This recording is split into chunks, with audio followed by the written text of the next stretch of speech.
देखें, बिजली नहीं होगी और अगर महंगी होगी, इसी तरह गैस नहीं होगी या महंगी होगी, तो हम कैसे आप समझते हैं कि इंटरनेशनल मार्केट में अपने जो नेबरिंग कंट्रीज़ हैं उनका मुकाबला कर सकेंगे? कि सिर्फ और सिर्फ अगर स्मगलिंग हमारे मुल्क में इसका ख़ात्मा हो जाए तो हमारी 25% इकानमी वैसे ही ठीक हो जाएगी। तो मैं ये समझता हूँ कि हमारे जो दो साबका सदूर है इस वक्त मौजूदा, जो इरफान इकबाल शेख हैं, इन तीनों ने बड़ी मेहनत की है अपने मुल्क की इकानमी को बेहतर करने के लिए। कोई भी गवर्नमेंट बने, कोई भी मुंतखब गवर्नमेंट बने, इस वक्त हमारा इशू है कि पाकिस्तान को और पाकिस्तान की इकानमी को मजबूत करना। तो जितने भी हमारे साबका सियासतदान हैं या मौजूदा नए सियासतदान हैं, अगर मिलजुल के ये देखते हैं कि हमारे मुल्क की जो इस वक्त जो सूरत हाल है, हम मल्टीपल इश्यूज़ में फंसे हुए हैं, हमारी जो जुग्राफियाई जो सरहदें हैं उनकी भी हालात कुछ इतने बेहतर नहीं है, हमारी मुआशी जो सरहदें हैं वो भी ठीक नहीं है। तो इन सब चीज़ों को दुरुस्त करने के लिए हमें सब as a political parties, as a nation, हमें सब मिलजुल के बैठना होगा। बिस्मिल्लाहिर्रहमानिर्रहीम। नाज़रीन, अली फ़ारूक हाज़िर है। आज हम आपकी मुलाकात करवाएंगे चेयरमैन प्याफ फ़हीम इमरान सैगल से। उनसे मुल्क की माशी सूरत हाल के हवाले से ही बात करेंगे और आइंदा इलेक्शन होने जा रहे हैं और बड़ा कंसर्न है कारोबारी हलकों को भी कि इलेक्शन में कौन सी गवर्नमेंट आती है और ये सूरत हाल कैसे बेहतर होती है। 2022-23 में ये सूरत हाल ये थी कि ब्रेक कभी डॉलर ऊपर जा रहा है, कभी डॉलर नीचे जा रहा है। अनफॉर्चुनेटली गैर यकीनी सूरत हाल सी। इनसे बात करते हैं। जी अस्सलाम वालेकुम सैगल साहब, कैसे हैं साहब? ये बताइएगा, ये अब सूरत हाल जो बनी हुई है इस टाइम, आपको क्या उम्मीद लग रही है? जी, मैं ये समझता हूँ कि इस वक्त जो इलेक्शन करीब हैं और अगर हमारी कोई भी मुंतखब हुकूमत आती है और ये इलेक्शन अपने टाइम पे हो जाते हैं तो इंशाल्लाह ये पॉलिटिकल जो इंस्टेबिलिटी थी उससे हम निकल जाएंगे और इन चीज़ों का हमारी मुल्क की मुआशी सूरत हाल पे भी अच्छा फ़र्क पड़ेगा। अभी हम पिछले दिनों आपने देखा होगा कि हमारी स्टॉक एक्सचेंज जो है ना, उसने तकरीबन साबका सारे ही रिकॉर्ड तोड़ दिए हैं। इसके अलावा डॉलर ग्रेजुअली नीचे आ रहा है, हमारी ऑयल प्राइसेस कम हो रही हैं। इससे आप ना जो हमारी जो इन्फ्लेशन एकदम बहुत ज़्यादा हो गई थी वो कमी की तरफ जाएगी और थोड़ा सा हम आने वाले दिनों में जो हमारा नया साल और हमारी नई गवर्नमेंट अगर जो बनती है तो मैं ये समझता हूँ कि मुआशी सूरत हाल काफ़ी बेहतर हो जाएगी। सर, थोड़ा सा इधर मुँह कर लीजिएगा। दूसरा ये मुझे बताइएगा कि इस वक्त जो इस टाइम माशी सूरत हाल ये बनी, ख़ास तौर पे नून लीग के रहनुमा भी आ गए हैं पाकिस्तान, और आप समझते हैं कि सूरत हाल कुछ ये बेहतर कर पाएंगे अगर ये आएंगे, या लोग कह रहे हैं कि कौमी हुकूमत बनने जा रही है और सारी कोलेशन गवर्नमेंट होगी?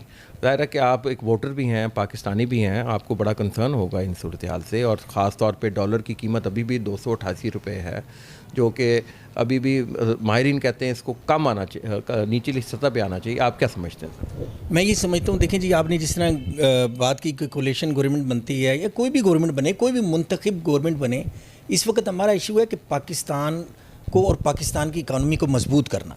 तो जितने भी हमारे साबका सियासतदान हैं या मौजूदा नए सियासतदान हैं, अगर मिलजुल के ये देखते हैं कि हमारे मुल्क की जो इस वक्त जो सूरत हाल है, हम मल्टीपल इश्यूज़ में फंसे हुए हैं, हमारी जो जुग्राफियाई जो सरहदें हैं उनकी भी हालात कुछ इतने बेहतर नहीं है, हमारी मुआशी जो सरहदें हैं वो भी ठीक नहीं है। तो इन सब चीज़ों को दुरुस्त करने के लिए हमें सब as a political parties, as a nation, हमें सब मिलजुल के बैठना होगा और अपने मुल्क की बेहतरी के लिए कोई भी किसी भी जो तबके के लोग हैं उनको इसमें अपना अपना किरदार ज़रूर अदा करना चाहिए। मैं ये समझता हूँ।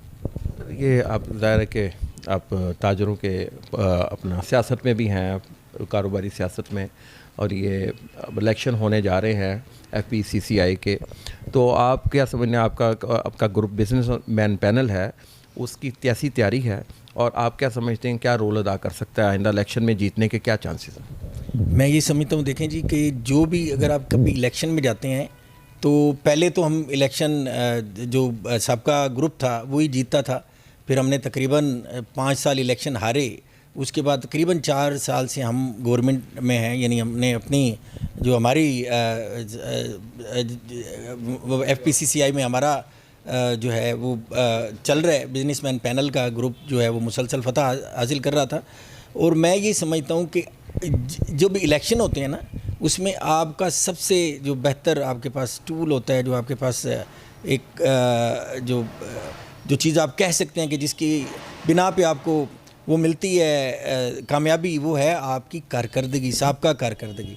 तो मैं ये समझता हूँ कि हमारे जो दो साबका सदूर है इस वक्त मौजूदा, जो इरफान इकबाल शेख हैं, इन तीनों ने बड़ी मेहनत की है अपने मुल्क की इकॉनमी को बेहतर करने के लिए। कोविड के दौरान भी हमने अपनी इंडस्ट्री को खुला रखा, इसमें बड़ा रोल था हमारे चेंबर्स का और स्पेशली फेडरेशन का।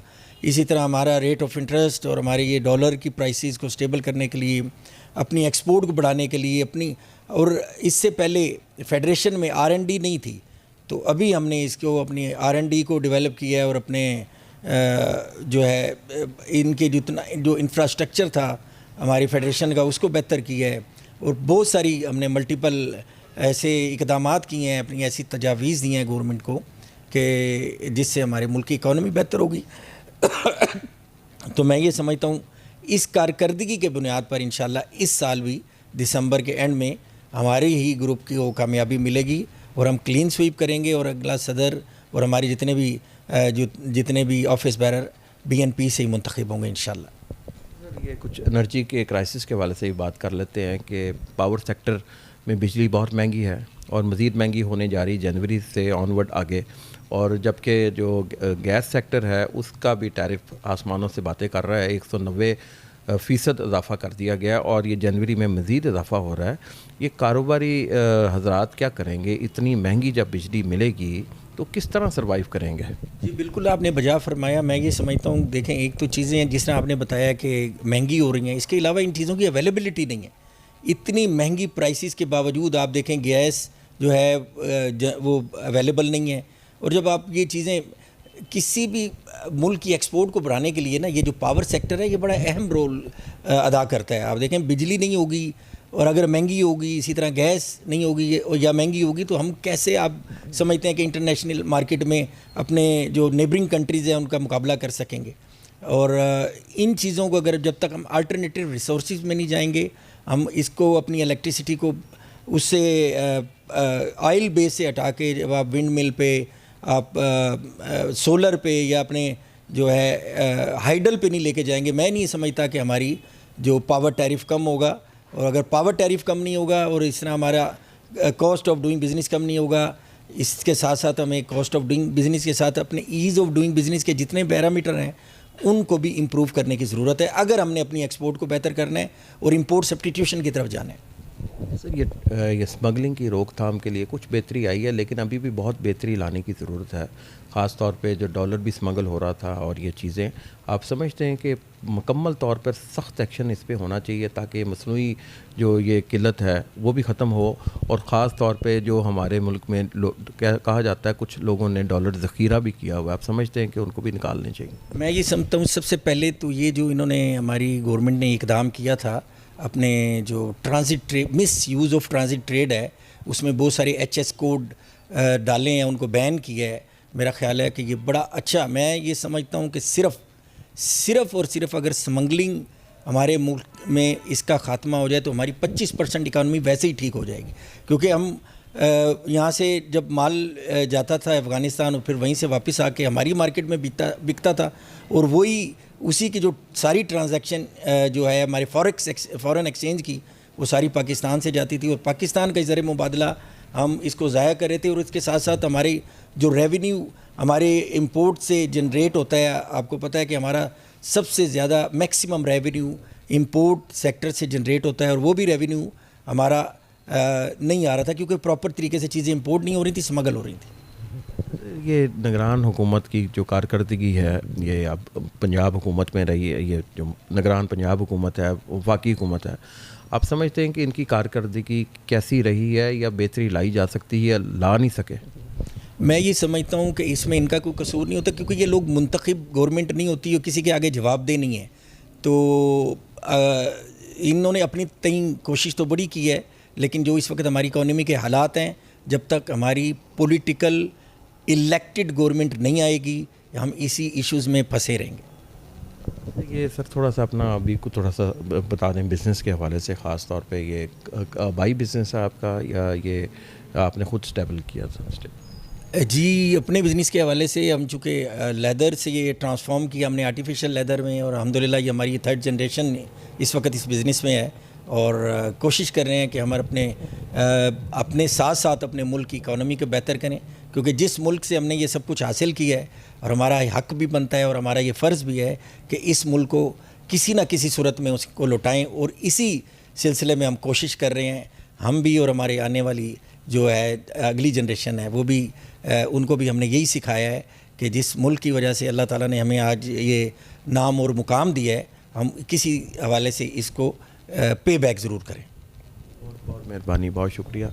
गुफ्तगू सुनी नाज़रीन फ़हीम इमरान सहगल की, और उन्होंने बड़ी मुदल्लल गुफ्तगू की है अपने कारोबार के बारे से भी और माशी सूरत हाल के हवाले से भी, जबकि जो कारोबारी तजारत है उस हवाले से भी उन्होंने कहा है कि जी इनका ग्रुप जो है FPCCI में बेहतरीन कारकर्दगी दिखाई है, और वो तवक्को कर रहे हैं कि जो इलेक्शन दिसंबर में होने जा रहे हैं उसमें इनका ग्रुप जीतेगा और फिर मुल्क की खिदमत में अपना किरदार अदा करेगा। और नई हुकूमत भी अगर इक़्तिदार में आती है, मियाँ मोहम्मद नवाज शरीफ साहब या कोई भी, तो उन्होंने कहा कि जी ये मुंतखब हुकूमत मुल्क को मसाइल से निकालने में मददगार साबित होगी। नेक्स्ट टाइम इंशाअल्लाह ताला दोबारा हाजिर होंगे, तब तक के लिए अली फ़ारूक को कैमरामैन अवैस के साथ इजाज़त दीजिएगा। अल्लाह निगहबान।